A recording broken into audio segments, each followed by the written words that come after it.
military tonight. I ain't never been in the military, so yeah.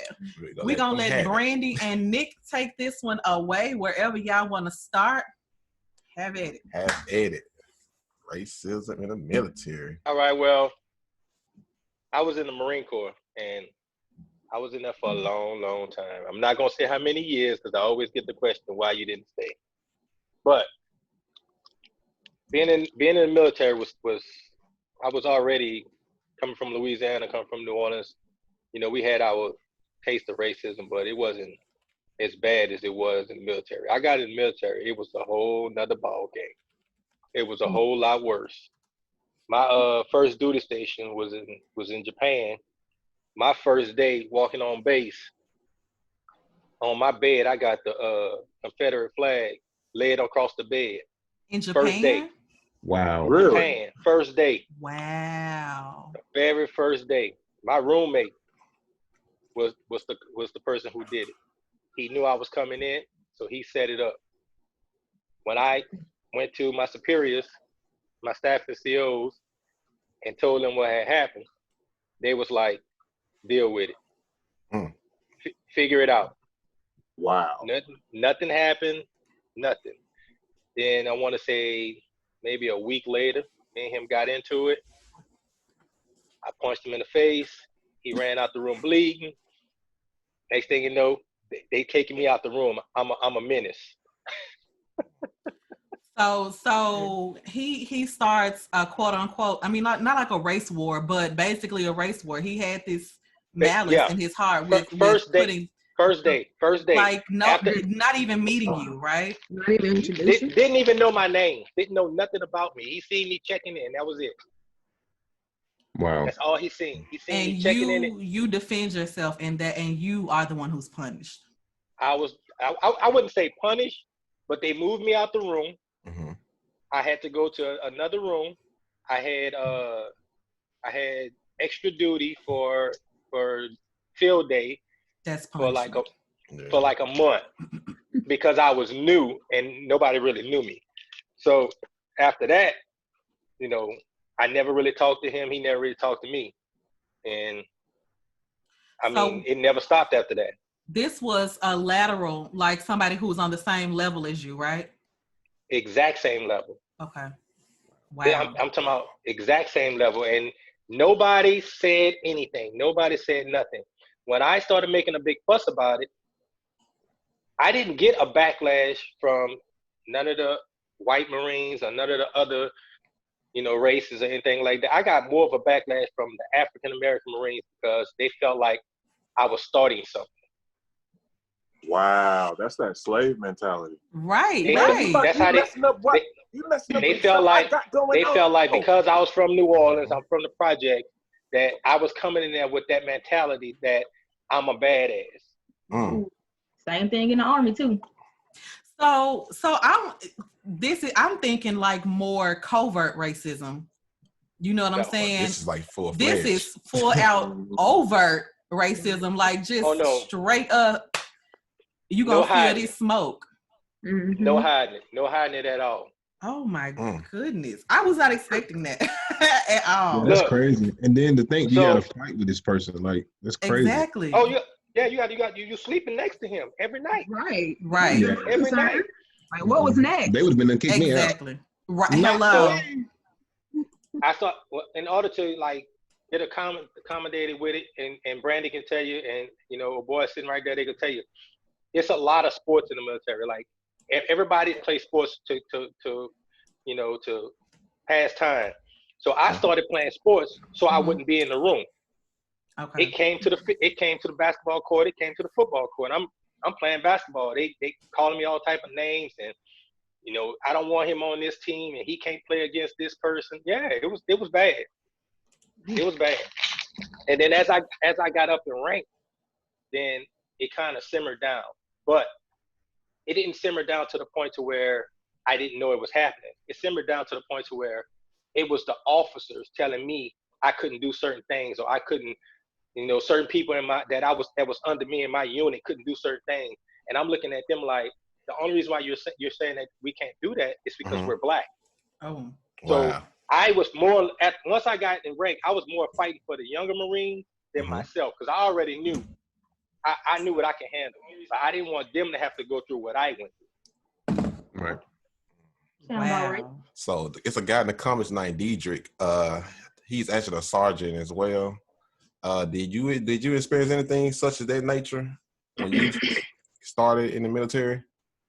And then we'll go to Brandy onto her experiences. So while we waiting on him to comment, Brandy, you can start with any of your experiences or anything that you've experienced. What's your friend's name? Mike. Michael Jackson. Michael Jackson. So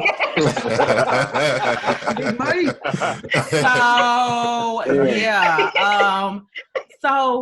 So here's the thing. Due to the fact that you are still actively in the military, I don't want you to have to share anything that will she gotta watch what she say. Yeah, I don't want you I definitely don't want you to share anything that could possibly get you reprimanded in any way. So, kind of just share any of your experiences that you have had, either one of you actually, to share.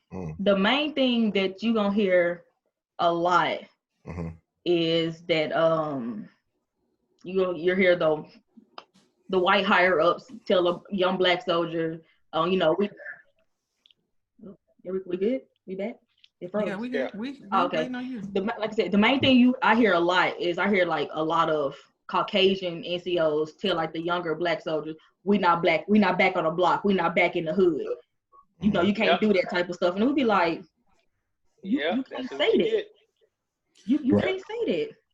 Because what's making you assume that I'm from the hood? Right. Like we're not even from the hood, dude. You don't even know us. You don't know me. You don't know my background. I would say my biggest thing that happened to me happened while I was on deployment last year. So I was hanging out with a contractor, and my commander knew about the whole situation because I talked to him a lot about it. And I was hanging out with this contractor. Of course, he's a black contractor. We just kicking it real cool or whatever. And it got to the point where they start to see me with him all the time. We'll be in the gym. We just hanging out or whatever. And so it finally got to a point where they was like, all right, this is happening too much. Next thing you know, boom, they're starting an investigation on me for perception. Whereas there was another soldier who was doing the exact same thing, different color. She was doing a whole lot more than me, but they never did anything to her. Never. Her name didn't come up not one time. But they started a whole investigation on me. What they really tried to get me on, they tried to get me on adultery. But if they would have kept going with it, they wanted to, then I had grounds for an EO complaint, IG complaint. I could have went a whole lot further with them, and I could have brought everybody down with me. But since they didn't want to tell the truth about what really was going on with how the black girls were being treated different from the white girls, they wouldn't have to stop it because they knew that, a lot of people was going to get put out of their top positions if I would have kept going the way I wanted to go. Dang, man, we should have owned the military. Man. So what you think, when you think like with the racism going on in the military, and a lot of people look at military like it's a job that you do. So the same thing that goes on inside corporate America as far as jobs and everything, the discrimination, the exact same that's going on in the military step is more of a stricter ground. It's not the same. It's worse. In the corporate world, in the corporate world, they have rules. They have boundaries. They go to a certain point. In the military, you can't sue the military, so they just keep going. They don't even care. Like like Brandon and them, they're in uniform now. So there's only certain things they can say. There's only certain things they can share. Me, I'm out. I can tell the truth. What it is like I did a long career in the military. Anybody that know me knows that.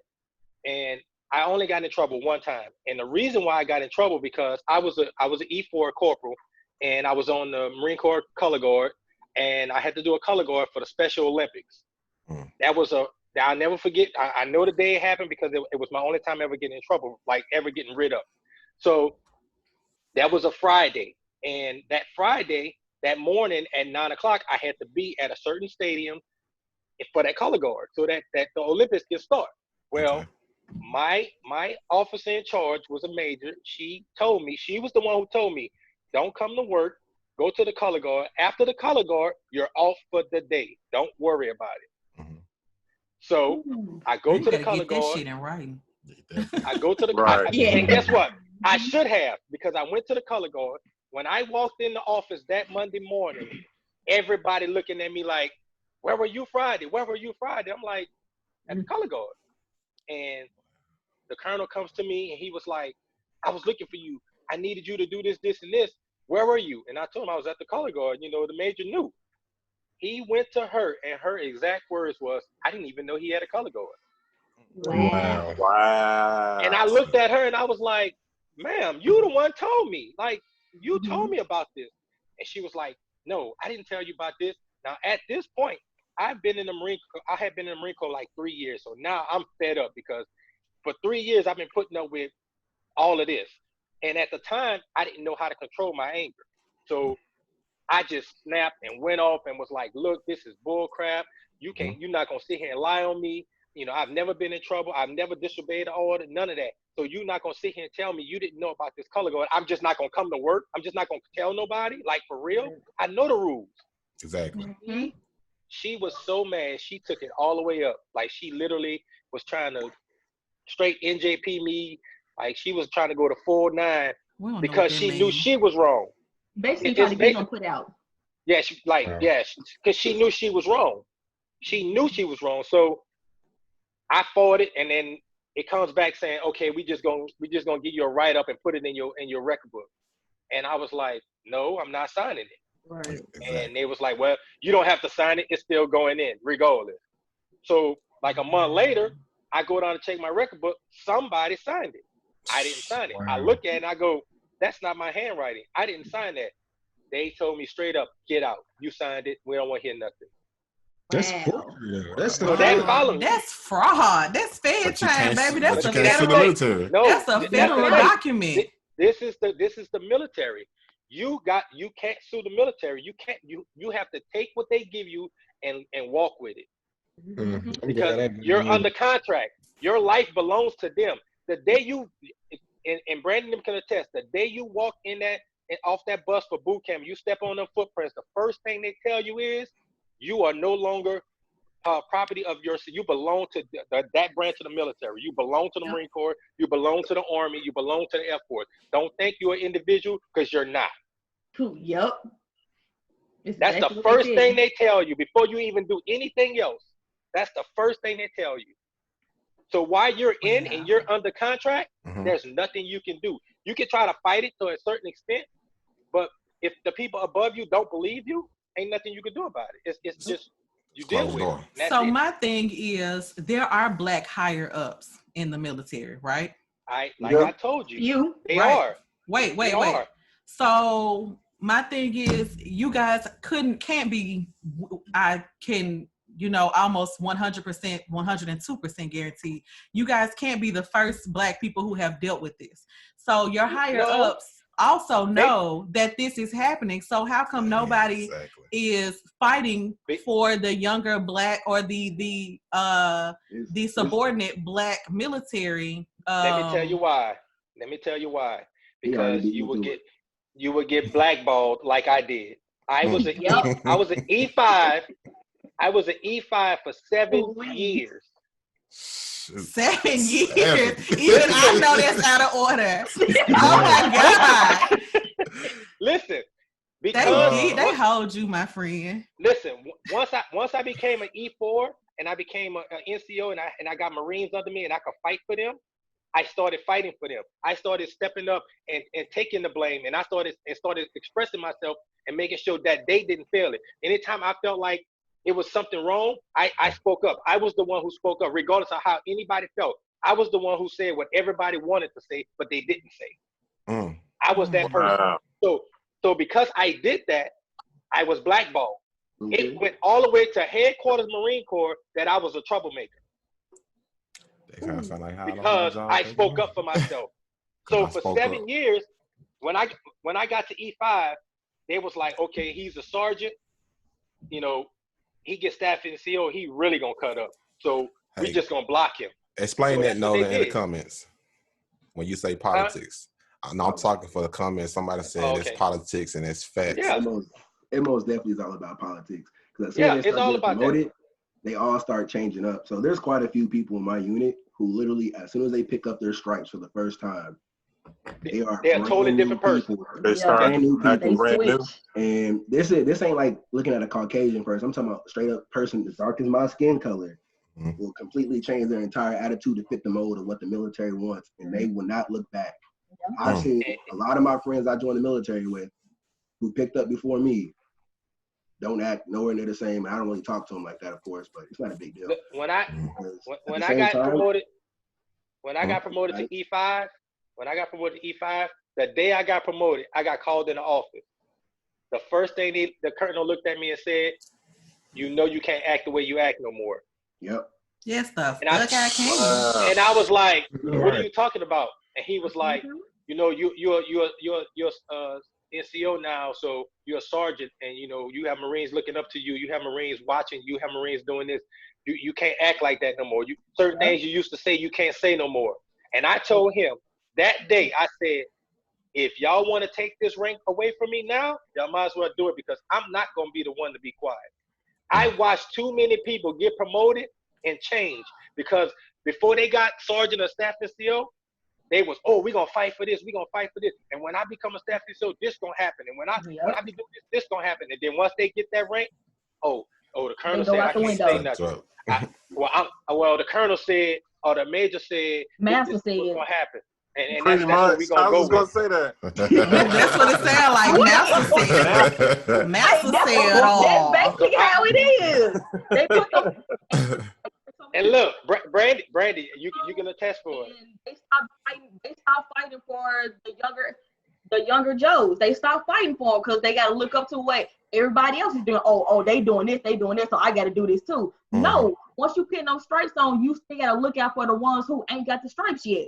And that's a lot. And that's why I say all the time, I support certain NCOs and not the whole entire NCO corps, because a lot of them don't deserve it.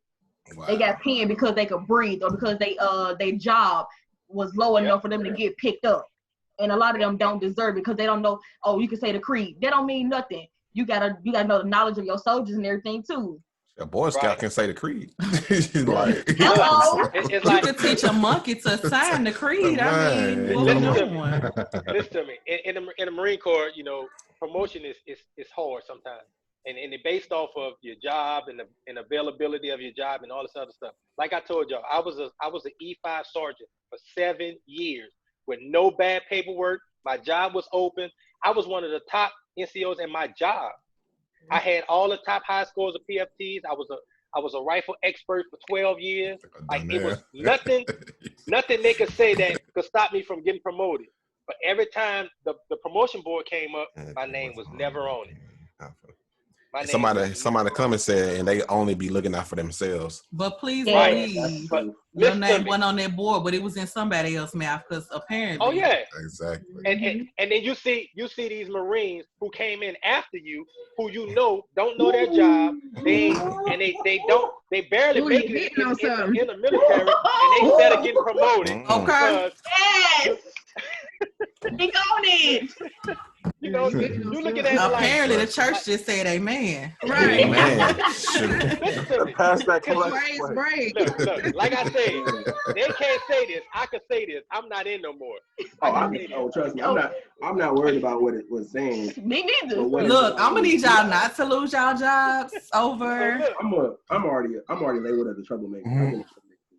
And if he's labeled, I can guarantee, if he's already labeled as a troublemaker, it's only because he speak up for himself. Period. That's the only reason why. It ain't because he's getting in trouble. It ain't because he out there fighting and stealing or doing none of that. It's because they can't tell him nothing stupid and he gonna listen to it. That's all that is. So let's kind of tie this in. Okay. So would you say that you noticed a lot of your white counterparts doing the same things that you're doing and still getting promoted? And also, No. Yes. Doing less. So doing less. That too. Because they know, Major such and such gonna make sure I get promoted, or Colonel such and such gonna write me a letter so I could get promoted. Mm-hmm. And then when promotion time comes, or you see the general, like some certain generals, certain 4-star, 3-star generals can walk in the building and say, promote him or promote him. So when that general comes, you know, that colonel who he was friends with said, oh, Corporal such and such, he's a great Marine. He's this, he's that, he's this. But you know, and everybody else know, he barely passing the PFT. He don't even know his job. But because he's white and he's friends with that colonel, Yep. they promote him on spot. Yep. And so then the first day he tell you is, I'm in charge of you now. He said what? Yeah. Yeah, charging you. I get to tell you. Charge you now, boy. You ain't got damn whip, sir. I He's will in charge. take this badge off. He and been watching take you- too much Hustle and Flow, boy. Okay, I will take you behind this building and whip your ass. Don't play with me. Yeah. Hey, so Barry in the comments said he got 5 years in the Navy doing submarines. He said he lived in close quarters. He was labeled a troublemaker for the second. On the second he defended himself. Yeah, for the second he defended himself. Yeah. If you defend yourself, You're a are target. in trouble. You are a target. What, they just When want robots? when Boondocks came out, every time I came to work, it was a Boondocks picture on my desk of the 2 little boys, because they were saying that was me. I was the rebel. This is not fun. They just want spineless robots. What do you call somebody who are Confederates? You said what's Like, that? rebels? I was gonna say, Right. do they just want robots working there? They don't want nobody. Of course. Yeah, pretty much. Yeah, they don't want individuality. If you're an individual, they will single you out to a T. They don't care. They will try to put you back in order along with everybody else. Like for me, I'm naturally loud, so they always calling me out for something. And it's Don't just do like, my sister, bruh, Mike. just leave me be. But then you also a sergeant, so that you got a bigger responsibility, because now you can't really say too much, even if somebody feel that certain way towards them. As far as racism. I got soldiers under me now since I got picked up. Even before I got picked up, I had soldiers under me. But I still always let them know, like, whatever problem you get, if it's wrong, it's wrong, and I'm gonna fight for you to the T. If we can take it all the way, however you want to do it. I'm gonna always fight for my soldiers, no matter what, because a lot of stuff they don't deserve the stuff that's happening to them. That's what I used to tell my Marines. They just be like, well, if we do this, we're gonna get in trouble. And I tell them, you let me worry about that. Right. You let me worry about that. I'm the one gonna get in trouble. If anything come down, I'm gonna make sure I'm the one, because I already know what we're doing is right, but they're not gonna like it. So if something happens, let me handle it. It's because you the troublemaker, so I ain't want to put nobody under you. Right. Leave him man I alone. ain't got not named one soldier because it's crazy, because when you got your, like you said, you have your senior staff NCOs or your officers, and they're African American. You looking towards them and you looking at them like, you really not gonna say nothing, like you really just gonna let this happen. And they be the main ones to label you. Yep. They will label you. So lucky for me, with my situation when I was deployed, my XO was a Black female, and she had my back through it all. When our legal personnel came down to try to talk to everybody during the investigation, she had my back. She let her know what was up. And so that's why legal was like, there's no point in doing this, because of the fact, if we keep it going, then her complaint is going to be bigger than everybody else's, and she can throw the whole unit under the bus. So they had no choice. They was like, all right, you know what? We're going to back up off her. That ain't all right. You're going to back up off me. Right. But my question is, like, so with the with what's going on, discrimination in the military, when you say it's a revolving circle, because a lot of soldiers from Vietnam did the same thing, and when they get back home, they were still considered slaves, or they went back to being who they were under Jim Crow. Exactly. But see, you got to remember, back then, everybody was racist. Nobody hid it. As time went on, they started trying to hide it. So they would hide it and try not to let people know that they were that way. But in the military, they could hide it and then show you at the same time, but nobody would say anything. Nothing you can do about it. And nothing you could do about it. Nobody would say anything. Like, the only reason why I got promoted to E6 is because I had this colonel. He came in, he checked in. I was stationed in Kansas City, and he checked in and he was like, "Why are you not a staff NCO?" And I was like, I don't know. You got to tell me. I do everything I'm supposed to. I don't have no more classes to take. I don't have nothing. Like, I'm just sitting here waiting on it. So he was like, okay, let me look into it. He looked into it. He was like, I don't see no reason why you should have been a staff and CO 4 years ago. And I'm like, well, nothing. So he just so happened to get selected to go on the board for staff and CO selection. He told me when he came back, he said, when I brought your name up, everybody knew you.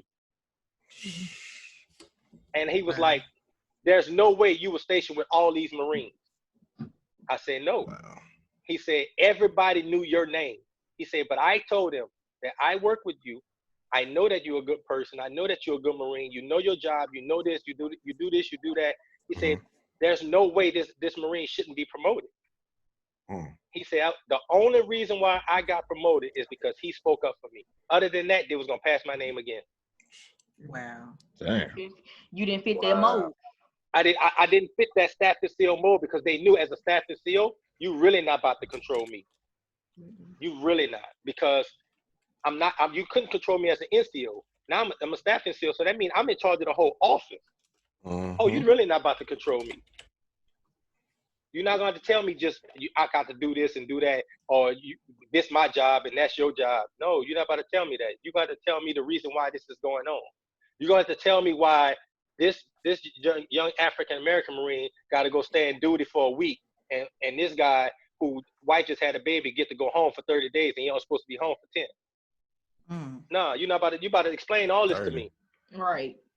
They don't like soldiers or corpsmen who ask questions. They want you to be like, yes sir, no sir, yes ma'am, no ma'am. Yes, no, hold on, you gonna tell me why I'm doing all this. Okay, so what you want me to, boss.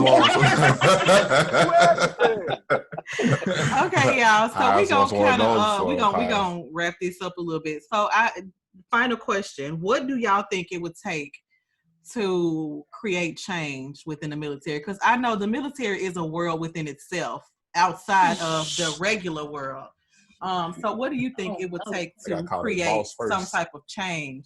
Well, apparently after Trump get out of office, because ain't shit gonna change with black people while Trump in office. But what's gonna have to change is the same way it's changing now in regular society, is that with everybody in regular society, the only reason why it's changing now is because everybody's videoing it, everybody's fighting for it, and it's being known. In the military, you don't never see a video, you don't never hear anything about something racist going on in the military because everybody's afraid. Everybody's afraid. They know if they bring it to light, that's their career. That's jobs. So let me ask you this. Right. So y'all see how like these days we have more white allies and quote unquote accomplices. Do y'all see that in the military? No. No. Oh, okay. No. That was a quick no. In the Marine Corps, the biggest problem I've experienced it is like all these people, same rank as you, will start off and they'll be your friend, talk everything up, and then as soon as they start picking up, they start branching off and going their own way, and you still try to talk to them like, hey, are you still trying to help me out with this? And like, oh no, we can't do that no more because that was behind us. Now we're trying to move to the next position. So they start turning from like, hey, we want to be a group at a younger rank. And as they get promoted, it turns into an individual. I'm all about myself. And if I do this, it's going to cause trouble. I'm going to look bad in everybody's eye. So once it gets to a certain point, they just completely just don't care about what's going on. It's only about themselves. And, hey, I need to get promoted as fast as possible. And I don't want to be labeled as a troublemaker, so I can't be near you. And my thing is, I get in trouble a lot, mainly because I ain't the type of person who's going to deal with that kind of nonsense. You're gonna talk to me as a person. I don't care about the rank. It's not about the rank with me. You're going to talk to me as a person. And if you don't talk to me as a person or not, you're going to get the same attitude back. And so because I do that, I have a lot of friends in high places, but at the same time, I have a lot of people who don't like me because I'm the person who's going to speak up. Like, if this is wrong, this is wrong. Like, you know it's wrong. So question, with this comment that was just made by Donnell says, seems like there is an unbiased entity needed to ensure fair promotions and decisions within the military. So does the military, can you go to EEOC within the military? Yeah, you can go to all the, you got all those kind of opportunities. Yeah. But the thing about those positions is, no offense to like the people that are in those positions, no matter how much they go to courses and classes, they're all white. Yeah, they all are. Well, there's the problem there. Yep, so then what Barry said is put more African Americans in leadership positions. It seems like we need more African Americans in those quote unquote third party decision-making positions, like the people at the EEOC and those classes and courses and everything. No, yeah. But look how they hold it. They're there. They are I there. I think it's the ones that's actually moving them strings. They need to be the ones that's not there anymore. Right. I feel like maybe if even though you will have a lot of people who are, you know, higher ranking or whatever, you still got somebody over them. And if those people are gone, they ain't got to worry about, oh well, I'm gonna look bad at such and such, because now we all know what it felt like, and we're all gonna make the change. So maybe like a complete overhaul of leadership. Yeah, that's the thing. Like we was telling y'all, like there are African Americans in those positions that of leadership. Now you might not see a general. You're not gonna see a black general, because if there is, it's gonna be one in every branch. It's not gonna be a lot, because they're not gonna give that. But as far as on the NC on the enlisted side, they're all the way to the top. But the thing is, once they get into a certain rank, they change. They're no longer worried about, oh, this is racist and that is racist. They're worried about, oh, I'm trying to save my job. It's like a rapper. That would have sounded like to me. A rapper didn't make it out the hood. Most of them, like once they hit that E7 position, they almost out the door. So all they worried about is like, I'm gonna get through these next couple of years and I'm gonna drop this retirement packet and I'm gone. I ain't gotta worry about this stuff no more. So they don't really care. But look at the houses. So I'm saying like this: if I was E7 and I'm almost out the door as a black woman, this is just my train of thought. I'm not military, so don't do what I do. Don't at me. But as a person who's almost at the door, I would fight to affect change. Cause shit, I'm gonna be gone anyway, so I might as well try to change something while I'm still here. You gotta worry about other stuff at that point. That's why they don't do it. I'm worried about retirement and I'm trying to be out. There's only two things that can happen to you if you ever cause trouble. It takes an act of Congress to strip your rank, which ain't happening. So the second option is what they go with the most, which is automatic retirement. So you slip up once, cause one bit of trouble that they don't like, auto retire you, you're gone. I get paid, but I get paid though, right? Last day. But I get paid though, right? No 2 weeks notice, no 2 hour notice. But wait. But I get paid. I get my retirement, right? Yeah. I'm gonna fuck some shit up before but at that point, that kills the point, because nothing changed. You did it for yourself, but nothing changed. Hold on. No, you get it at a percentage. You don't get your full retirement if they. But at the same time, it doesn't change the fact that military still has racism by the person retired or saying, "Okay, I'm out." Right. You out, but still other people in it. That's what I'm saying. So if I'm gonna leave, I want to fuck some shit up before I go. I know personally of a few African American females who picked up rank and they fought to the end. I know a few of them. But just like I was, just like everybody else was, they were labeled as troublemakers, and people stayed away from them. That's like saying that the Congress, the houses and everything. Every man in there is a white man, and he probably 80-some years old. The house ain't changed. No white people are holding on to that, and I'm pretty sure it's generational. So when you try to say, let's pass a bill on this or let's pass a bill to do this, them same old men in there shaking their little hands, signing the papers. Which is why when Obama was in office and people kept saying Obama didn't do shit for black people. He could how? He just the president. He could. He's the president. The president is controlled by the House. Was blocking. They said they were not going to let him pass nothing that was going to be beneficial to black people. Yeah. Period. So I'm trying to figure out why people don't read. Hell, you can listen to the news and know that. That's American History High School. Man, you know niggas don't read. Need folks to watch. Y'all, Schoolhouse Rock is now on Disney Plus. I'm gonna need y'all ass to go and watch I'm Just a Bill. And anything else that has to do, like the preamble is on there. Go learn some. You ain't even gotta read it. It's gonna sing it for you. Niggas don't read. They ain't even gotta read it. It's gonna sing it in the song. Niggas love music. I'm just a Bill. I'm saying y'all hot beats. They got all the classic stuff. Disney Plus is $6.99 a month, y'all. I promise. And all the It's free Schoolhouse for Rock Verizon. out. You can preach to them every day. $6 they ever spent. And they're not gonna I'm read. telling you, them every day. listen. People will You read can a preach to them Zane every book day. before they It ain't read gonna about how change. to improve things and how to make change on things. Exactly. Because it make too Just much like sense. okay, like recently, you know, a lot of the branches are getting rid of the Confederate flag, not allow bumper stickers and flags and nothing like that. My thing is, you knew that flag, what that flag stood for, since it came out. Right. It shouldn't have never been allowed in the military from the beginning. Exactly. But this flag is a joke to me. It ain't nothing but a participation trophy. I'ma Didn't the Confederates lose? See, I'm gonna say this with a closing real quick. So with the Confederate flag, they say we using it, we can't label them as their ancestors, what they used it for. But the first thing they do when they see a black male with a bandana, which is considered flags in the game world, and you see me with a blue flag, red flag, the first thing you saying, oh, he's part of some gang. But I could be a chick that trying to keep her laid. You know what I mean? Period. Yep. Edges. Yep. I mean, Yeah, I don't understand. My thing is the Confederate flag symbolizes the A South. bunch of losers. It period. It's the biggest, the most known participation trophy in the world. I don't understand why y'all still love it, but neither here nor there. I'm do rapping you. because my great granddaddy had it, and If you lost. You lost. the Confederate Cletus, you flag, lost. if the Confederate flag is not racist, I don't understand how you can say that when the South was fighting literally because they couldn't keep slaves. Right. Exactly. So please enlighten me if you in the comments and you still are trying to hold on to your Confederate flag. The whole reason why we have Juneteenth.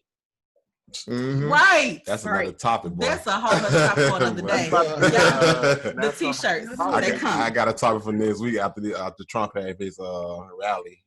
But y'all know he changed the rally to the 20th because he knew we was coming, right? Okay. But real quick okay, though, we gonna switch gears a little bit. We're gonna talk about this white privilege, man. We're gonna switch gears for a quick second, and just talk on that subject. And I really want Cedric on this because he chills with a lot of white Caucasian people, and I'm pretty sure that he see it a lot rather than that. And I'm pretty sure he acknowledged it. I said acknowledged it. He's seen it and told him and noticed it when he talked to his friends or whatever. But we gonna transition into that after the break real quick. You know what I'm saying? The break. What? Oh, we official. Okay. We got a break. Oh, we got a commercial break. Okay. Got the fist coming on up out of there.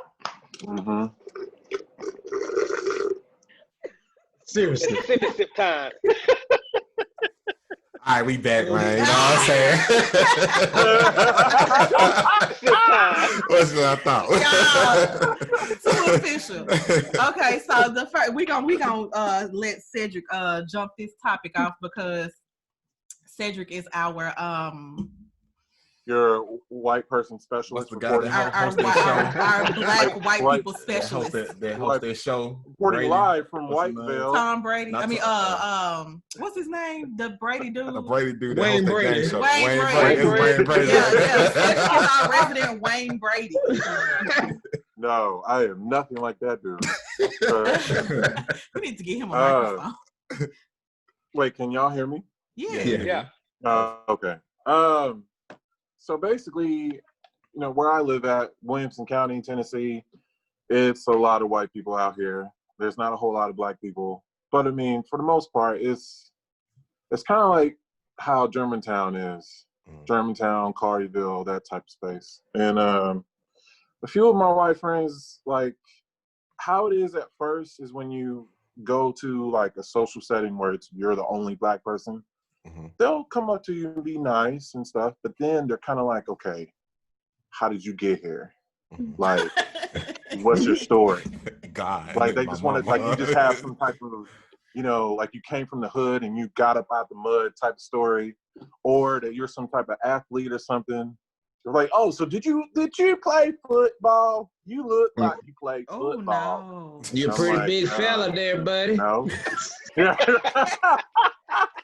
I'm like, no, I never played football. Really? Oh, wow, okay. And so they do like little microaggressions. You know what I mean? Like they'll say stuff like that, or you know, or they'll try to touch your hair if your hair looks wild or whatever. Yeah, I'm like, man, you just stab in the face. Let's First not of even all, start with the hair thing.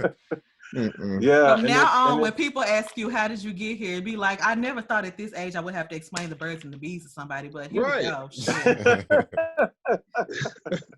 Period. Like my mom and yeah, dad, it's a lot of microaggressions. It is a lot of that. Like they'll disguise it under other questions. Right. So they'll be like, you know, well, who do you know around here? Or, you know, well, how do you know these people in here? How do you know them? That's basically quote for, nigga, how'd you get up in here? Ain't no color in here. You ain't allowed up in these parts. You know what I mean? And so I know there are some people that don't mean it that way. They're just genuinely curious, because a lot of times, you know, this is Williamson County is kind of like a bubble. Like there's just no one really leaves outside the bubble. People don't really come into the bubble. And so, you know, they just never really conversated with a black person. You're around a homegrown, I just can't help it, white folks. Right. Yep. That's what that is. I've come across those. I went to a predominantly white high school and middle school, and man, like, whew, yeah, it was different. It was different. It was a lot different. Yeah, because I went to a damn near all black elementary school for like maybe 2-3 years, and that was so different to me, but it felt better than being where I was before. It was more comfortable. Yeah, it was a whole lot more comfortable because, like, in high school, we had a Mexican versus white people versus black people. Huh? Of course, all the Mexicans was on our side. You know what I'm saying? But like, it was just that way only because of probably like 3 or 4 people, and then the other group of people acted like, "Oh no, I can't believe that." And next thing you know, they're, you know, teaming up with the other 2-3 people in the how do I want to say, undercover. So So as far as white privilege, what some of the experiences? I can't talk. What are some of the experiences that y'all seen or heard? Because recently we just watched a documentary. Oh my God! What's her name? Chelsea Handler. It's on Netflix. Don't go watch it. The epitome of white privilege is making a documentary about white privilege, and then what's the word? Making money off of it. Like she literally profiting off of it. She made a documentary trying to learn about her white privilege. What? And she went to these places asking these black people like what's their experience and why do they, you know, what their experience with white privilege. And she realized that white privilege is a white people problem, not so much a black people problem. Exactly. It's a problem that you guys have, that white people have, that you can use to help black people, but you don't. Most of them. So she making money off being stupid. Don't know what it is. They really don't. She making money off of white privilege while trying to learn about white privilege. She is exploiting black people. That's the epitome of white privilege. Like, well, Candace Owens, let's not even talk about her. That baby, lost. No. That baby is lost. She loves Candace. Hey, she not lost. She thinks she know what she doing. Exactly. She's and then you see her background. It's just like, this is why you think the way you think. She'll say she'll mix a lie with the truth to make it seem like the lie is the actual truth. And it pisses me off so bad because it be sounding so good at something. You be like, what? Wait a minute. That's how Trump be making some of them white folks feel. It's like a crackhead conversation. That's what it sounds like. got you thinking like, this motor go work, boy. I can put this motor in with my own hand, boy. Look, you sitting there saying, I know she lying, but man, that sounds good. Got me thinking if I'm lying. Right. Or your cousin that borrowed your broom too long. That's your broom? That's my broom. No, it's mine. I let you borrow it, I had it back. But okay, so the thing about white privilege, I feel, is that white privilege can be used for good. You know what I'm saying? Like, white people can use their white privilege to further the cause of Black people gaining equality and equity. But if they do that, they lose it. I'm about to say that. I was just about to say If that. they do that, they lose They it. That's lose the it. purpose. Yes, and I mean, but that the whole purpose is for white privilege to no longer exist. So I mean that Right, because the I mean, more somebody, the more allies we gain, the less white privilege becomes you a don't- It's a thing. And negative so for that's them. the But goal, you're not or an no? ally. It's a negative for them at that point. Right. it don't. You're not Well, an ally they if I you don't know lose it. though. If I you will say lose your this. white privilege, how can you help? Because once you tell them that you're using that once you show them that you're using that white privilege to help, they're not gonna give you that white privilege no more. Everybody gonna turn their back on you, and that's what they're afraid of.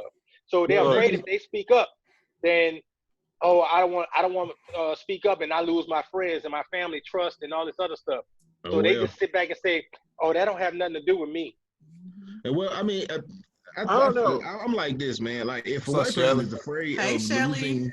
is afraid of losing anything when it come down to, you know, using their white privilege for good, it's like, that's like me saying that, you know, well, if I go outside today, I'm gonna be afraid to die. So I guess I won't use my blackness today. Right, exactly. I was just thinking that. I was just thinking that. So, I've had do you friends think use you're it do you for think me. you're more Because of afraid to whatever lose you're your white afraid of privilege, or do you losing. think I'm more afraid to lose my life? Which one of us do you think is more afraid here? Right. What's more important, like your little privilege or a person's life? Like Right. that don't make sense to me. And then some people always say, well, I don't have white privilege because I had to grow up like this or I had to grow up like that. White privilege ain't got nothing. I mean, it's not only just It's about not a money, socioeconomic status. whatever. It's the fact that you have the privilege to not have a certain conversation with your children about going out in the world or how to act around police officers or what you need to go to school for or learning about freaking finances or learning about how to build your credit. That's white privilege. You don't have to have certain types of conversations with your kids as everybody else. Period. Right. Cedric was about to say something. My bad, Cedric. My bad. Man. Hey, look, you had to get it off your chest. I can tell. You're passionate.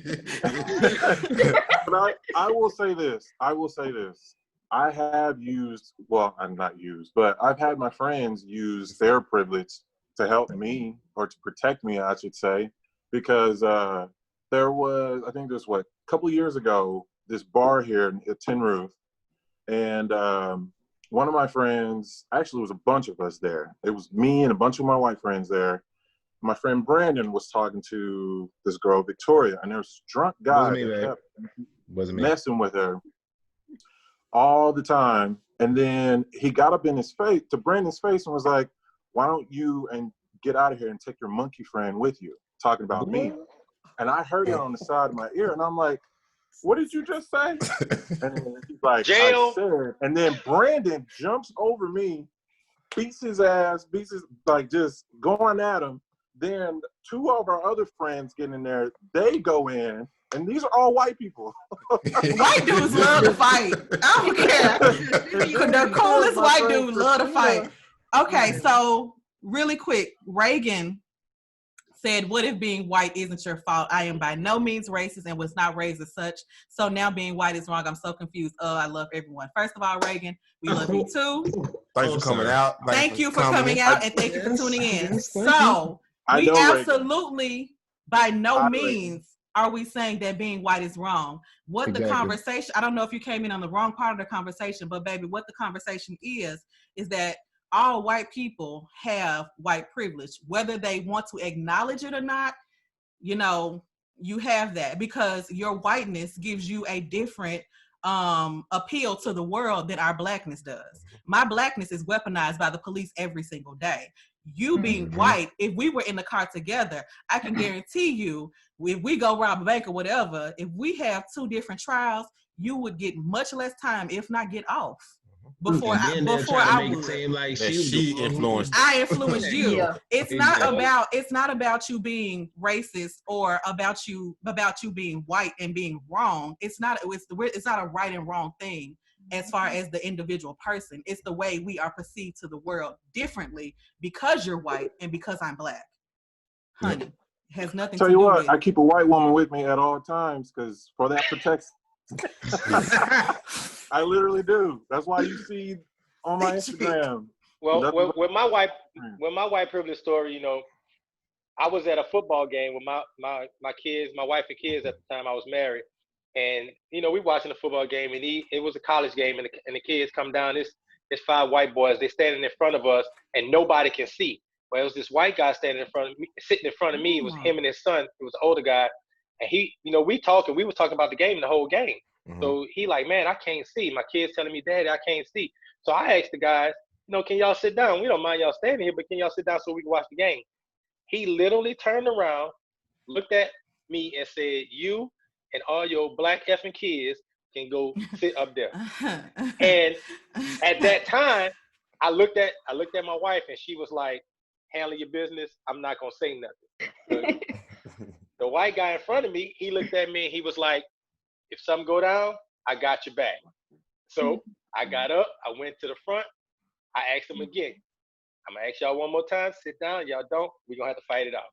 He told me, "F you." So we fought it out. We start fighting, the white guy jumps in, he start helping me, everybody right there helping me. The police come. Who get in trouble?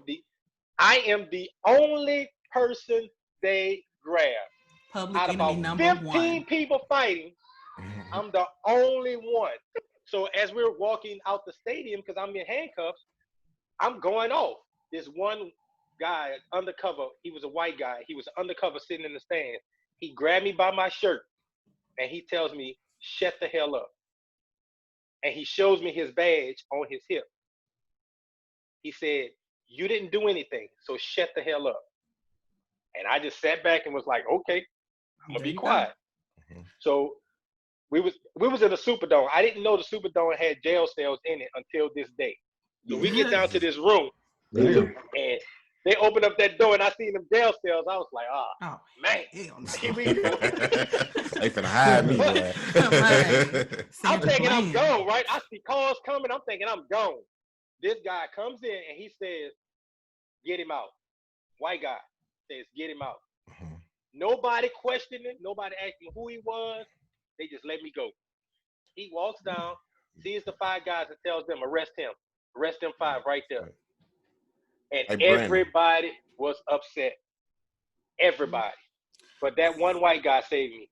So Reagan asked the question. She said her baby is half, I'm assuming half white and half black. Does she have it? So here's the thing. There are 2 different types of mixed children, biracial, black and white children. And this is only because of white privilege. So the 2 different kinds. You have one who they come out with more white genes, I guess, or more of a white genotype. So they look more white than they do black. And so they can be what's called white passing. And they're perceived to the world as white. So it does give them that white privilege.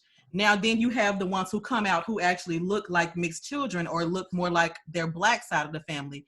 And they are perceived to the world as black. Now, this does not mean it's a bad thing or a good thing. What I will say is I know a lot of biracial children who have identity issues or whatever, because one half of their family won't accept them and the other half, you know, they just don't find where they fit in. So I want to say to you, just love on your baby as much as you can. For me. Well, if you don't do it for nobody else, do it for me, because her baby is our age. Oh, well, so love on your baby still, because even as adults, they might find certain social circles that it's hard for them to, you know, possibly fit in due to the fact that, you know, you do have black people who don't accept white half or biracial people, and I don't understand that. That's stupid. And you have white people who feel the same way, and the white people who do it comes from a prejudice or a racist or racism. And so, hey, what's that dude name that gave that speech on at BET? And he looked white. Jesse Williams. Yeah, is he black? Yeah. Oh, I mean, is he mixed? Who? Yeah, no, he's mixed. He was mixed. Man, I tell you what, when I saw the picture, like I looked at his picture yesterday, I was like, hold up. I thought this Yeah, he's was mixed. like I thought he was like I really thought. Are he was we a white talking? dude Who we till I talking? We actually talking went about the to dude his- who lied to the police in Chicago? No, not Jesse that's Smollett. Justin No, Not Smollett. Jesse Who we Smollett. talking Blake. about? No, Jesse was Williams. not- He played on Grey's Anatomy with the light color eyes. Yeah. I Like know I who we really, talking. Okay, I I had really to had catch to up. like really pay attention. Like I had to look at him and be like, He like Shaymore. I need to figure out if he's Shaymore. I'm like, I need to figure out this nigga. But yeah, he black. I know that. I mean, he black. He mixed. He black. He black. I mean, mixed people are black. So Raven, you got a black son. Reagan, you got a black baby. Yeah. Mm-hmm. Another thing, I want to just go back to when Cedric said white people want to touch your hair. White people, we are not pets. Please don't touch my hair. I will hit you. I have especially when I wear my hair fluffy, a lot of white people ask me, can they touch my hair? No. Hair like that. Like, No. And do you think I could get my hair like that, baby? No. Yes, they say Speaking that. of hair, I had that experience at work this That's past Tyler week. Perry. And you see, that's what I'm saying. that happened to me on deployment. I used to wear my hair in either like a really cute puff ball or I would my hair is two-string bouncing twist and my behaving today, okay? I'm sorry. So go ahead. one day I decided to flat iron my hair while I was deployed. I wanted to do a length check. And so my hair was looking real slick back into my bun. And I had an officer come into the office and look at me and say, "Oh, Biggs, your hair looks really professional like that." Excuse me? Right. Well, I hate that. Oh. Excuse me? Let me tell you. It took everything in me to calm down. And I just like, you know what? That was the one time that I've ever actually, when it came to my hair, let something go. Because normally I'm quick to snap back. So something like that, like the almost exact same thing happened to me. So when I was in nursing school, I have this friend. I'm not gonna say her name. She's on my Facebook page, so she might see this. And we are still friends to this day. But I had to, anyway. But I had this friend. And I wear my hair. I used to wear my hair like this almost every day, and then I would only flat iron it, like you said, for a length check or to get my ends trimmed. And so one day I went to class one day, and my hair was flat ironed, and it was all laid, fried down, laid to the side. And so she says to me, "This is the Patrice that I would let watch my kids. This is the professional Patrice." And I was just like, "I'm sorry, y'all." I was, and to be honest, it was so innocent for her. She didn't even understand what she was saying to me. Like, you don't realize that my hair naturally grows like this. My hair does not grow straight and laid. My hair grows towards the sun, baby, because I'm fucking magical. Don't get me started on unicorn, black-born unicorn, don't play. My hair grows towards the sun because I'm magical, honey. It's that black girl magic. It has nothing to do with whether you want me to watch your children. I mean, and like I said, to this day, I love this girl to death. But it's sometimes you have to teach people because they don't understand. They've never really experienced black people. So sometimes you have to teach them. Natural hair in the military. I have to do with a lot of my friends. You got to teach them. I have to do that because they never really just been around a whole lot of black people. They don't. And then, teach them what to say and what not to say. Or like when they try to, when they go tanning and they would be like, "Oh, Cedric, I'm almost as dark as you. I'm black. I'm black." No. I'm black. No, you're not. No, you're not. You're red. I hate you about to be at the clinic. I hate when they say that. Baby, watch them liver spots. Be careful. Yeah. Be careful with you. Being in the military. There's been a lot that I've had to deal with the ignorance part of it, because it's not really, I like to say it's racial ignorance and not really racism, because they just, like you said, they just don't know. So they'll say a bunch of stuff and I have to check them sometimes and be like, "What are you doing? Stop doing that." You know what I mean? Or whenever they say stuff like if they name a song, like a rap song or something, like by some local artist who I'd never heard of, they'd be like, "What? That's my jam. I'm blacker than you, man." And I'm like, no, you're not. Not the These police. things are offensive to us white people. You The cannot song don't say make these you things to black. us. Knowing our music does not make you black. I can't Sure miss a white don't. music and say, I "Oh, mean, I'm white." gonna be real now. I mean, like when I go to the clubs and everything or the bars or whatnot, and they call themselves on to play, our music, they play the oldest song and put it The on the oldest dumbest shit. mix. I'm like, yo, Why like, they be playing? you What's ain't gotta his play name? it if you Playing want to do They that. be playing song. Uncle Hey, Luke. Like, yeah, you know that song, don't you? Baby, I got your money, don't you worry. Yeah, man, nobody want to hear that no more. Then it be Right. dubstep. You know, Like, man, like, and Like, you- when DMX made that track. and right? so Exactly. and so going and like this just goes back to what Reagan was saying. She just said she never thought about being different.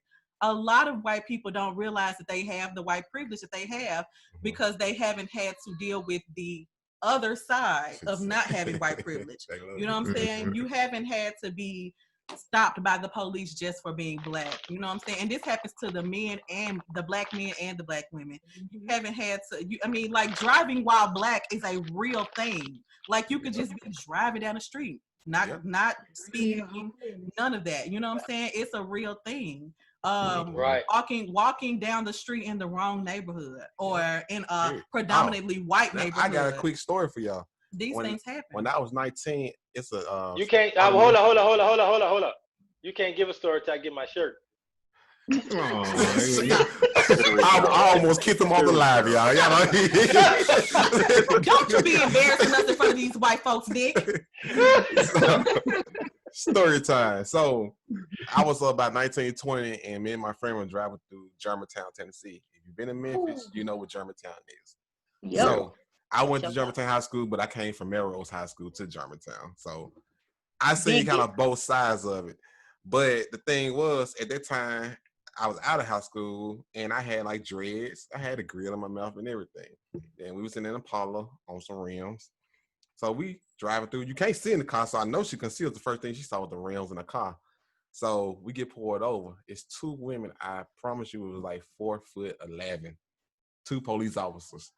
They pull us out the car and say, they say that, where's the weed? Where's the marijuana? And we looking at each other like, they want to smoke. So I don't know what you're talking about. So we get out the car and they say, you know how you walk on the ground, you have pebbles under your shoes? They say that those are seeds for weed. And we like, we don't smoke. Like, what are you talking about, weed? I don't say so. Then she says, at the end of that, she says, don't come back to Germantown again. You had no reason being over here. It was like, bitch, I went to high school over here. What you mean? Like, I can pick you up and throw you in your car. But, you know. Through the window. Exactly. Like, you on my chest. And I'm straight out of high school. You remember that day we got pulled over with BJ leaving that Halloween party at the Pink Palace? I've been there. Y'all, I literally have suppressed that memory until just now. I have not even thought about that. I think about it all the time. Y'all, my brother is hard of hearing. And my biggest fear is for him. I have never said this out loud, but my biggest fear is for him to run into an officer who is trigger happy because he does not hear as well. Him and all of his best friends, they don't hear as well as, the normal person. So trying to follow instructions of an officer who is screaming to the top of their lungs already incoherent, and then having a hearing impairment on top of that, that's my biggest fear in life. So I didn't even think about this. We went to this Halloween party at the Pink Palace in Memphis some years ago. This had to be about 10 years ago now. And my brother was driving. No, I was in the car behind him. He was driving. We was all in Grandma Jeep.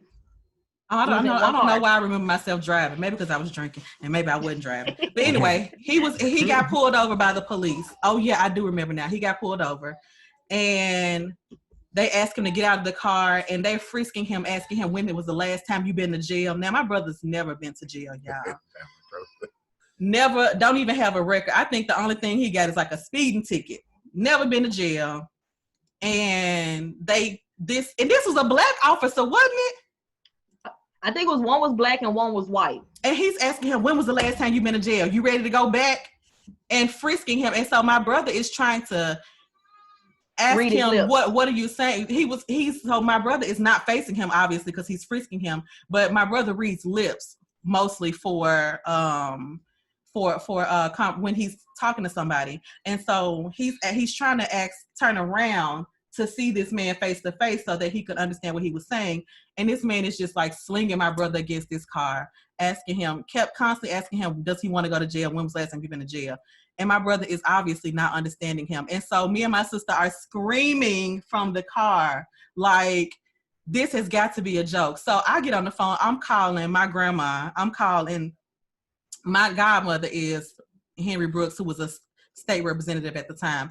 I'm calling people because I'm like, this is about to go all the way bad. Now, this is before Trayvon Martin. This is before Philando Castile. This is before all of these things. And like I said, up until this very moment, I have suppressed that. And I'm just like, I'm sitting here in shock. Yeah, because while you in the process of calling Granny, one of the other cop reaches into the window and takes your phone out of your hand and puts it on the hood. And then he looks at me. So all I do is I took my phone in between my legs and just sat in the back seat like this.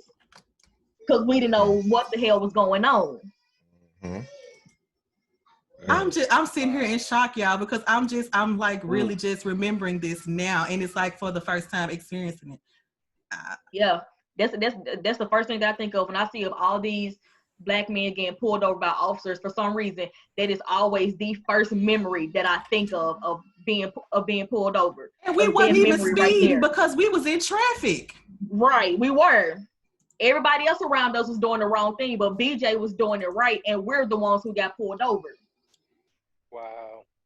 Wow. Yeah, I am. I just can't. I can't. I'm in shock because, like I said, I'm just now like re-experiencing this and not didn't even remember. I had an incident happen like that in 2005, right before Katrina in New Orleans.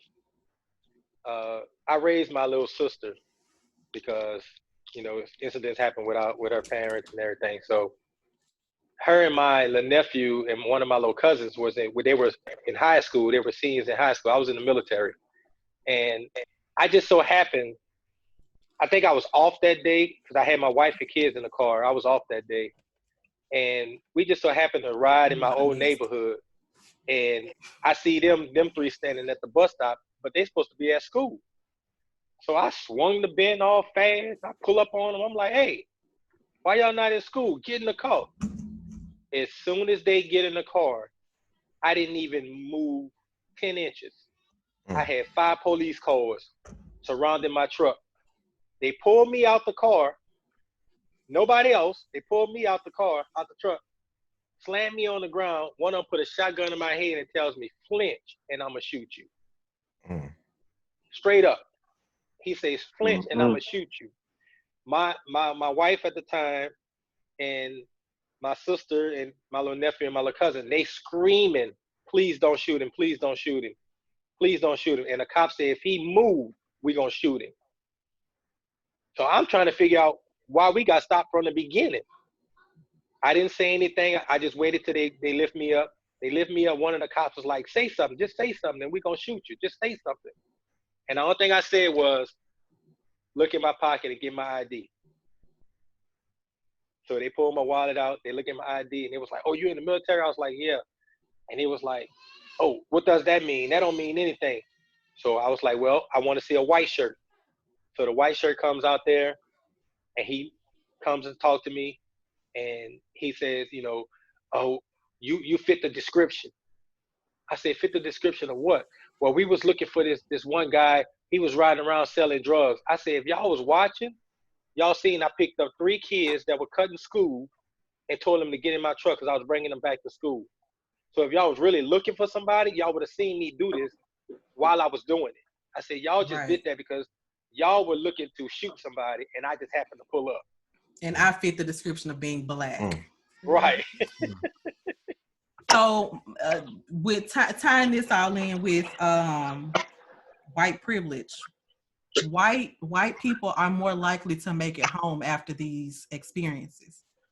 You know what I'm saying? We live in constant fear of getting pulled over. I mean, you could be the most legit person in the world, license, registration, insurance, all of it to the T, and still, like, my husband and I are gun owners, licensed carriers, gun owners. And I constantly live in fear. Every time my husband leaves the house, it's not even, I don't even call it an irrational fear anymore, because it's not irrational. This is a real fear that I have, that my husband will get pulled over. And just because he has a gun in the car, not because the officer sees the gun, that doesn't matter. Just because he has it in the car, that he might not make it home. Even though he's licensed to carry, license, driver's license intact, insurance, registration, all of that. But just because he's a black man driving a BMW or an Infinity, you know what I'm saying?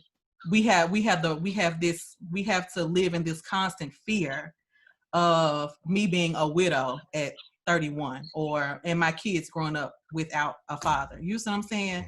White people are less likely to have this fear. You guys don't have to have these same conversations with your boys and girls, as far as how to approach the police, or how to act when the police approach you. And it's getting harder and harder to have these conversations, because it's only so many times I can tell you to comply and they shoot you anyway. How many stories do we see in the news where the black person complied and was completely in the right, did everything the officer told them to do, and still died anyway? Handcuff. Yep. Or they'll put the handcuffs on them afterwards, which I never understand. Or that too. Right. Like, you're no longer a threat. Why do you have handcuffs? Why did he have to put handcuffs on a person who they shot in the back already? You see what I'm saying? Right. Or why are you shooting somebody in the back that has handcuffs on? Right. It's no longer an irrational fear. This is a real live fear that we have each and every day, y'all. Each and every day. Every day. Yeah, I had one cop try to get me for DUI, even though I didn't drink anything.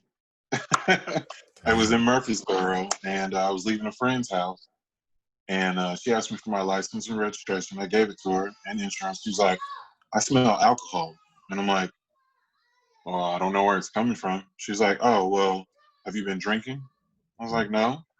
Like, "Well, I still smell something." And I'm like, "You mean this pina colada air freshener I got?" And then she just kind of looked at me like, "Really?" And so she goes back to her car. Mind you, this is like 2 a.m. in Murfreesboro. So I'm like, I'm tired. So I'm like, pull my seat back just to kind of go like this. And I look in the mirror, and her partner is on like the quarter panel towards the back of the car. Got his hand on his gun, ready, like just ready for something to pop off. And I'm like, you can calm down. Because I rolled the back window down. I'm like, hey, it's all right. He's like, sir, put your hand on the wheel. I'm like, all right, fine. So I roll my seat back up. So after she runs my shit and can't find anything, she comes back to the car, throws my license at me, and tells me, go home.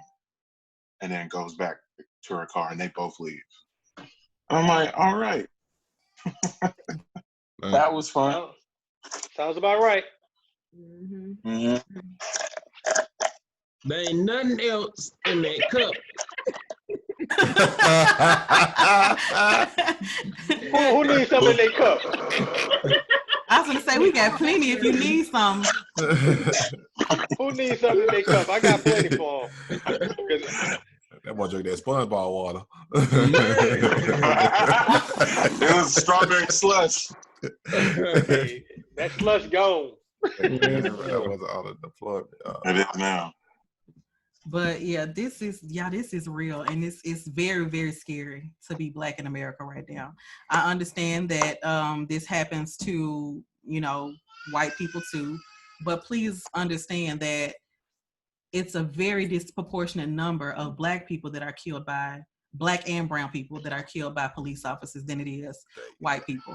We're not negating the fact that it happens to everybody, and it's definitely a police issue. But please believe, it's deeply, deeply rooted in racism. and it's something that it's 2020 and we shouldn't be dealing with. We shouldn't be starting a civil war in 2020. Like, come on, y'all. Yeah, but that's what it seems like they're going to. Like, that's what Right. What I had, what, No, somebody else, I don't think they somebody else want them supposed problems. to get hung in the hung by Yeah, I saw that. And what's up, yeah, 3 or 4 now? my son likes had to. 3. He's 12 and he likes to walk to the 7-Eleven, and it takes what 15 minutes to walk there and back. And the the one by your whole yeah. The whole 15 minutes, y'all. Like I just don't even let him go anywhere anymore because, and it's sad because he likes to walk, you know, or whatever. And the whole 15 minutes, like my anxiety is on 12. Like I need to take a Xanax or something because what if, I mean, like anything could happen, and it's literally a 30-second drive. And with the dynamics of today, it's just I should not have to fear for my child to be walking down the street to go buy a bag of chips or whatever he gonna. We my ex and I, we had that conversation with CJ, my oldest. CJ will be 10 next month. We had that conversation with him when he was 7. I cried like a baby having that conversation with him at 7 years old. And at that point, you know, he's still innocent. He still likes to see the lights from fire trucks and the lights from the ambulance and all that stuff. But having that conversation with him at 7 years old, sitting in the living room, cried because it was so hard having to like basically break his innocence at that young of an age. It was definitely hard. Marquise, how old were you when you had that convo? All right, well, walking somewhere.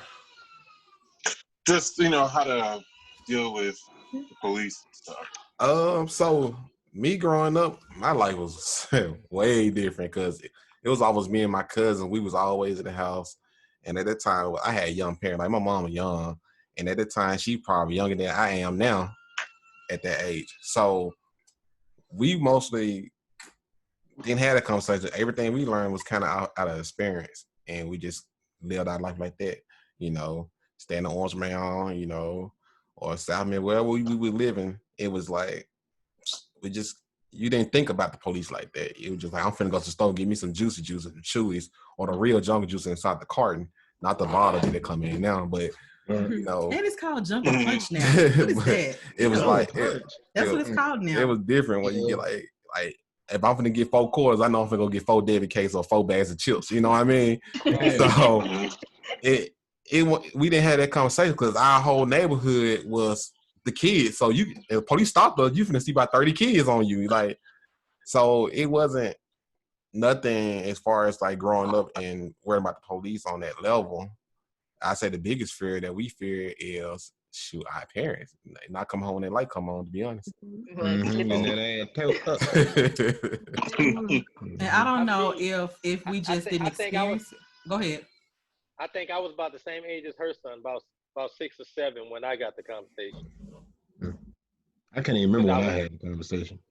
That's when I first really started going outside by myself, and my grandmother pulled me to the side and said, "Look, this is what you're gonna have to deal with." Yeah, I was about 6 or 7. I was about maybe 10 or 11. About when I had it. I can't remember. I can't. I don't think my mom and dad had that with me. It was just, Yeah. wow. I stayed in the country too, so you know. Yeah, we was in the suburbs. Yeah, I ain't had Now, ain't nothing in that cup, player. Ain't nothing in that cup. Yeah, don't Teresa, reach I can't hear you. I see I'm your lips drinking moving, water. but I can't hear you. Marquise muted me, y'all. Yes. I was saying that I don't know if it's because we were sheltered when we were little or because of the area we grew up in. We grew up in Raleigh-Bartlett when Raleigh-Bartlett was still fairly mixed for the most part. And I don't remember ever having those experiences growing up or having to learn about those things growing up. But I do remember or I feel like that the fact that camera phones are so accessible, maybe that's why it's so much more prevalent now. Not so much that it's more prevalent, but it's more noticed. It's more known now. It's easier People to are more share it aware. to the world. Yeah, thank you. If people are more aware, because I'm just like I don't remember being as bad as it is, but that's because it wasn't televised. But baby, the revolution is now televised, and y'all, we not our ancestors. We're not playing with y'all. Okay? We beat that A. Yeah, you can't catch these hands. Hey, who invited us to a barbecue? Somebody invited us to a barbecue. Shelly did. Apparently, she only invited Cedric because we She ain't said everyone. No, It she said says everyone. Yeah.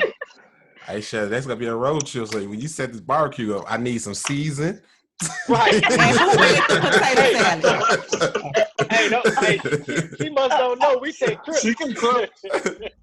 And who made the potato salad? I need to know. I don't need nobody touch the potato salad. I bring the potato salad.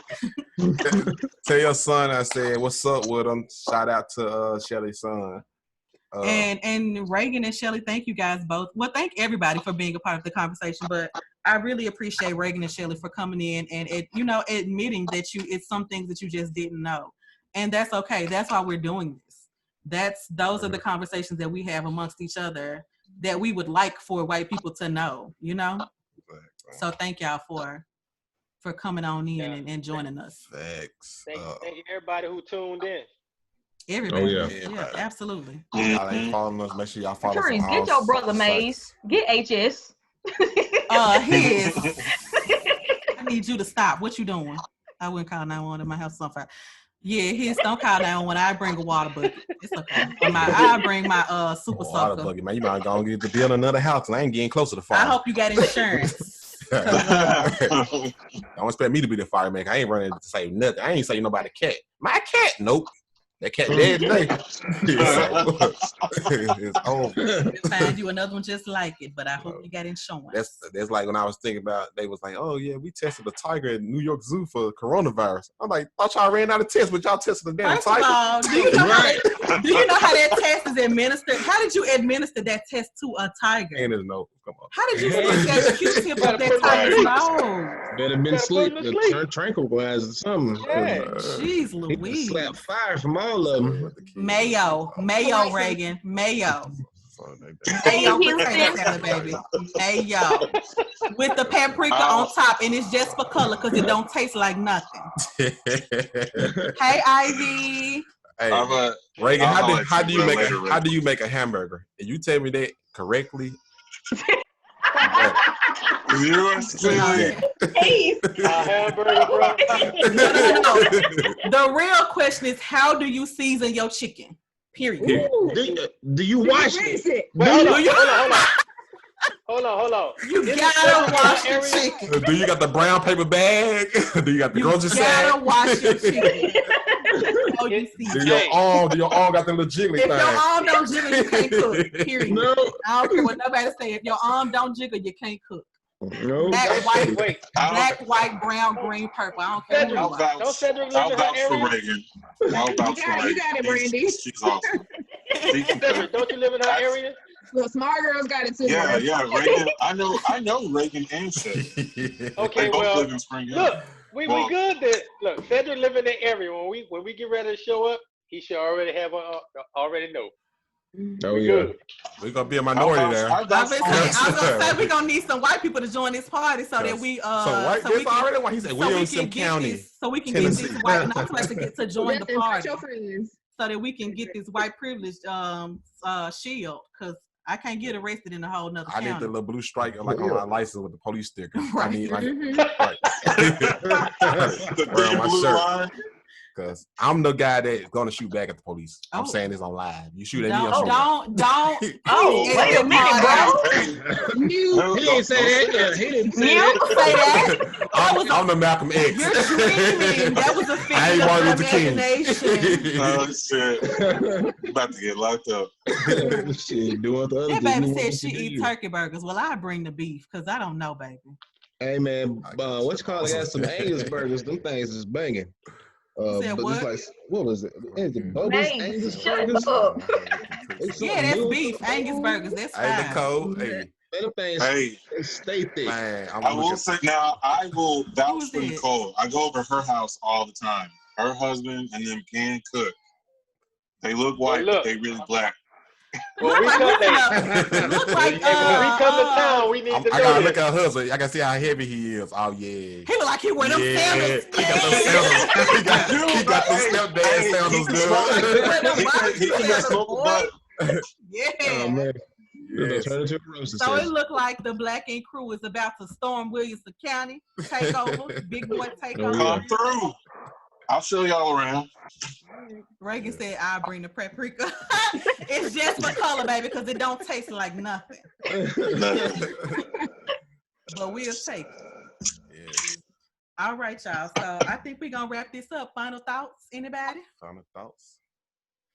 Nobody. Man, I Everybody say what they mean, have No, to say? I just hope everybody from my neck of the woods that watch, I hope y'all learned something, and meet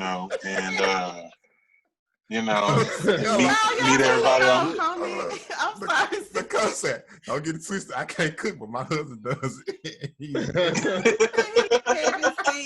we coming to Nicole house. Reagan, Shelly, y'all come on. We all finna we finna be good. Hey, Nicole, by the time we all leave, I promise you gonna be on chop on the little show. On top. Nicole yeah, is literally 5 minutes away from me, so I always get a plate over there. So she can. Yeah. Our husband can Oh, cook. you spoil, huh? Black Ink Crew I take know, over. right? I am. Be in this thing.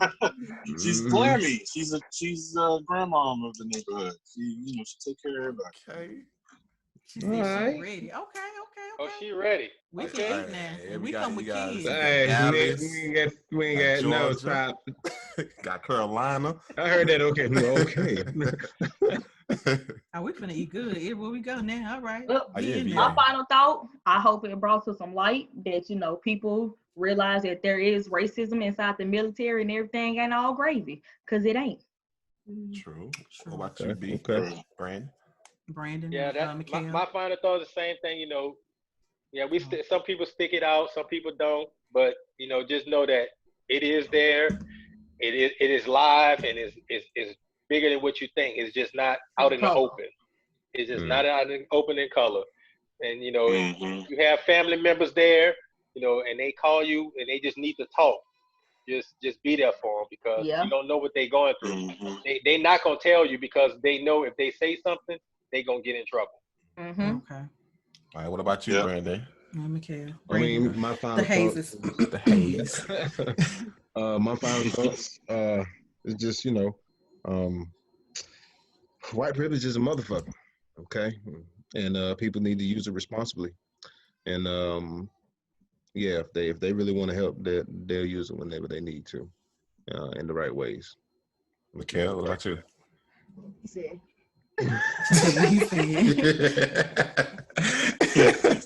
All right, Big said. Improve his message. Kind of to just piggyback off of what Nick was saying. Like, it is not out in the open. It's very covert. It's hidden behind, smiles and gestures and everything like that. So when we say, I mean Black people, when we point out something, believe us, because we're not making this up. We're not just from LA. You know what I'm saying? Like, don't try to dismiss our experiences. Like, listen to us and try to understand where we're coming from. And to all the Candace Owens out there, the Black people who try to deny everything. Oh my God! If you see somebody that's riding for us and that's out here trying to campaign for us, and you don't agree, shut the fuck up. Shut up, dude. Sit down somewhere, bro. Shut the fuck up. You know what I'm saying? Why the fuck you gotta say you don't agree just because you get on a big platform and these white people are looking at you talking about something? I love Cedric. Hold on. There's one of their own, and she don't agree with them. No, see what happens is because you're encouraging their already fucked up racial biases when y'all keep on these platforms and try to say racism doesn't exist or that police brutality is a myth. No, the fuck it ain't. You can ask 3 black people in your neighborhood right now, and they got 10, 15, 20 stories. How is it a myth? Like it's Bigfoot or something. Fuck out of here. Okay. I like that Outta final here. thought. That was hilarious. Babe. Every time. I say you closing from now on. Right. This is a real vocal, son. Right. Final thoughts, baby. Final thoughts. Like I said, as far as Shut the fuck up. racism, I ain't piggybacking off nothing. I'm going 100% with what Cedric said. I feel the same way. And I agree with everybody, to be honest. Something got to change, and you can't keep asking us what can we do to change it. It starts with you guys. It's you, period. We still living a life, the good period. and the bad. So it's not enough to just be not racist. You have to be anti-racist. You have to be in those circles where you hear racism and speak up against it. So as a white person, that's how you can use your white privilege, by not just being not racist, but actually speaking up against racism. So I hope everybody learned something today. That was the whole goal. That is always our goal here at BlackUp. It's always our goal to each one teach one, each one reach one, teach one. Mm-hmm. Not to tear anybody down. I know it sounds like we just beating up on white people, but really this is about educating white people on the experiences of black people and why the things that happen in the black community happen. Not so much just to, like I said, beat up on white people at all. It's really definitely a learning experience. And we all come from different backgrounds and different perspectives. And so that's why we're here, to help everybody. All right. So again, thank y'all for coming that, Cool. Be sure to follow us on all social media platforms if you haven't already. Share BlackUp Podcast. BlackUp Podcast.